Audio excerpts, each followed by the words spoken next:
If I had to describe The Rage of Dragons in one word, that word would be whiplash. But not like whiplash after a car accident, where the only thing keeping you ejected from the car is your seatbelt, and you have to go to the hospital to get evaluated because your neck and back and head hurt so badly. This whiplash is more of the feeling you get on a roller coaster, where you're jerked from side to side so hard your neck hurts a little bit, but at the end of the ride, you're like, holy cow, that was freaking amazing. I want to go again. All right, guys, today I'm going to be reviewing The Rage of Dragons by Evan Winter.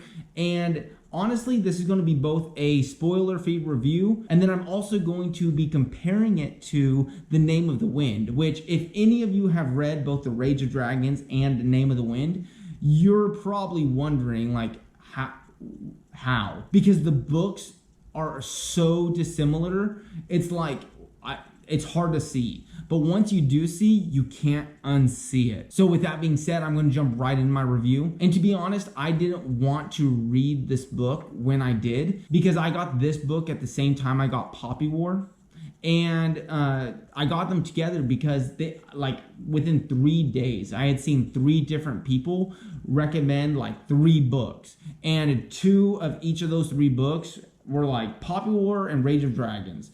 So in my mind, I'd lumped them together and said, oh, Poppy War and Rage of Dragons, they were recommended by the same people. And if you watch my channel, you know I did not like the Poppy War. So I've kind of had a bad taste in my mouth about that recommendation. And I linked Rage of Dragons with the Poppy War. So I didn't want to read the Rage of Dragons. And sweet tea, am I glad that I didn't put it off, because this book was amazing. And to get started with this review, I'm going to start by talking about the book's plot. The way I see it often described is like compared to a gladiator trope. But I don't even want to call it a gladiator trope, because it had such a fresh and unique spin on it that saying it's a trope doesn't put it into a category all its own. And I feel like his book did. It deserves a category all its own. Like, if I had to describe this book in one sentence, it would be a coming of age story of a boy who becomes a demon but is seen as a hero. And honestly, this plot and the author's prose are 2 of the main reasons why I would describe this story as whiplash. It's because every single time Evan Winter would lead you to believe the story was going in one direction, he would forcibly yank you the other way and pull the rug out from under your feet. It's so interesting because in Brandon Sanderson's writing class that I talk about, he talks about progress, or promises, progress, and payoff, and how breaking promises can totally destroy character arcs or plot arcs or book arcs. And he shows examples of that being done poorly.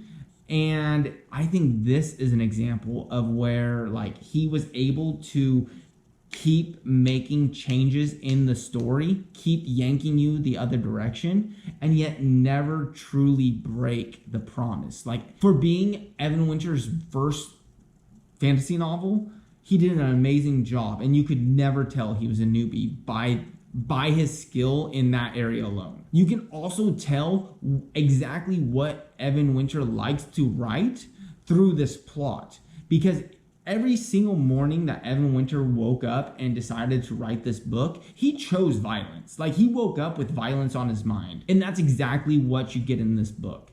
Every single time something starts to go slow, or you start to feel a little bit secure, violence is waiting there to pounce on you like a jungle cat in the bushes. And it's another reason it felt like whiplash, because in the beginning, this was really rough. And I'm guessing it was when Evan Winter was discovering his writing prose and really just getting his feet wet, or however the saying goes. It felt rough. He was unpracticed. He was still learning his voice, but it was never rough enough to stop you from reading. It was just rough enough to be able to, like, hey, he's a new author, but good enough that by the beginning of the book, it was almost like it wasn't even the same person writing it. Like, it's like he would try to go and do a little side story and do a little bit of character development or some side character development, maybe build a relationship or 2. But it's like he would get bored and jump straight back into violence. I wanted to add that this was actually one of my issues with the book was the fact that we didn't get to see a lot of side character development or side character relationships as in depth as I would want to, because every time we started to explore those avenues, we would get yanked back into a different direction, into what Evan Winter was able to write better and what he knew, which was the violence and action. So we never got that character development that we do in so many other stories.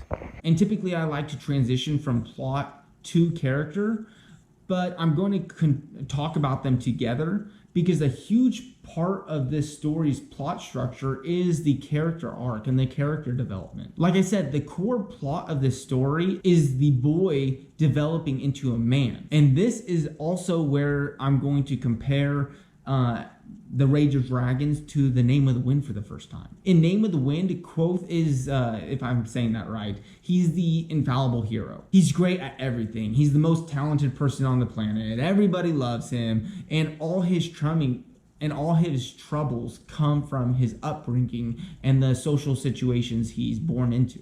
Like Quoth, the main character of The Rage of Dragons is born as this type of second-class citizen with less than fortunate circumstances. But instead of being naturally gifted at literally everything and the infallible hero and able to relate all his troubles to just rotten luck, the main character of The Rage of Dragons is really just your average guy. He is constantly being outclassed. He is weaker, smaller, less talented than everyone else he's around. And that's all on top of being born into these less than favorable circumstances. And yet every single time he's outclassed and outshined, he never stops. He always keeps going. He suffers, he loses, and yet he never lets where he comes from and the circumstances he was born into determine where he's going or where he ends up. Evan Winter created a way more real life character than what Quoth was in The Name of the Wind. And for the first time, it made me realize why so many people complain about Name of the Wind. As a quick note, I want to say that I still love Name of the Wind. It's still an S-tier book for me. I think it's fantastic. All I was trying to say was that I understand these critiques' point of view now. Because a lot of people's problem is with Quoth being the infallible hero. A lot of people don't like the infallible hero trope. I am one of them. Even though I've seen it done a couple times really well, I think Patrick Rothfuss did the infallible hero trope really well in Name of the Wind. But I see how it could be so much better and why people dislike the infallible hero trope. I just thought it was neat to examine these two characters from two different books that had very similar circumstances being born into, but whereas the Rage of Dragons character was so much more relatable. The next part I want to discuss is the world building of this book, and from what I understand, Evan Winters was inspired to create this fantasy world from real life Africa, and even though he used a real life place as an inspiration for his world, he was able to make it seem just as mythical and fantastical as Roshar, and even more so than a place like Westeros. The cultures he created in this world were unique. The magic system was soft but still had rules and limitations to it. And I was really impressed once again that such a new author was able to flesh out all this world building without doing those info dumps that you see a lot of experienced writers doing. He showed the magic and what it was capable of through scenes and dialogue instead of these huge info dumps. And when he did dump info, they were digestible and felt like it could be part of a natural conversation instead of a totally unrealistic conversation where you just instead of your typical info dump. You could actually see those conversations happening in real life if that world were to actually exist. Moving on to writing skill and author's prose is another area where I'm actually going to compare this to Name of the Wind. And instead of looking at their similarities, I'm going to look at their differences. Because if you can't tell by now, this Rage of Dragons is going right up into S tier, and it's probably going to be sitting right next to Patrick Rothfuss' Name of the Wind on my list. because for some reason, these two stories just clicked to me. And I think it was through character that these two authors were able to create a situation for these characters that were so similar, but their development and who they are so different that I just can't help but compare the two.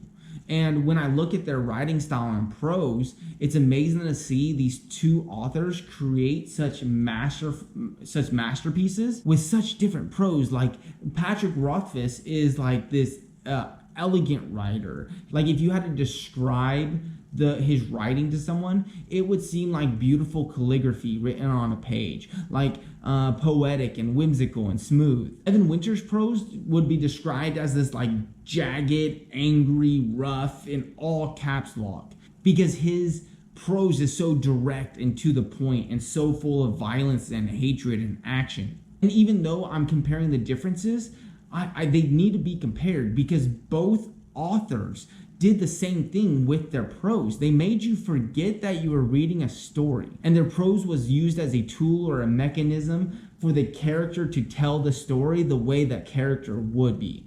Like you were inserted into the story. You forgot that you were reading a book. And while most great authors are able to accomplish this, I just think that these two authors were able to do it at such a level that it's hard for anybody to do it to the same level these guys were able to.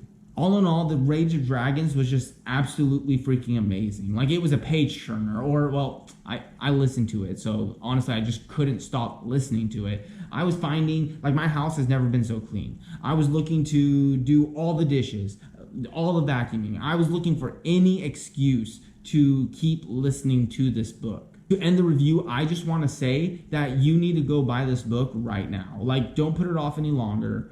End this video, go and get the book, because it was really, really, really good. To all my subscribers out there, there's 33 of you guys. I love you, but obviously 33 is not enough to get paid for promotion. So you know I'm not being paid to promote this book. I am telling you to buy this book because it is that good. And with that being said, this video comes to an end. Thank you for watching. I release a new video every Monday and Thursday, so if you haven't subscribed, hit that subscribe button to get notified when the new videos release. I'll be back soon with more videos, and until next time, I hope you're out there exploring cool new worlds and reading cool books. I'll see you soon. Thanks.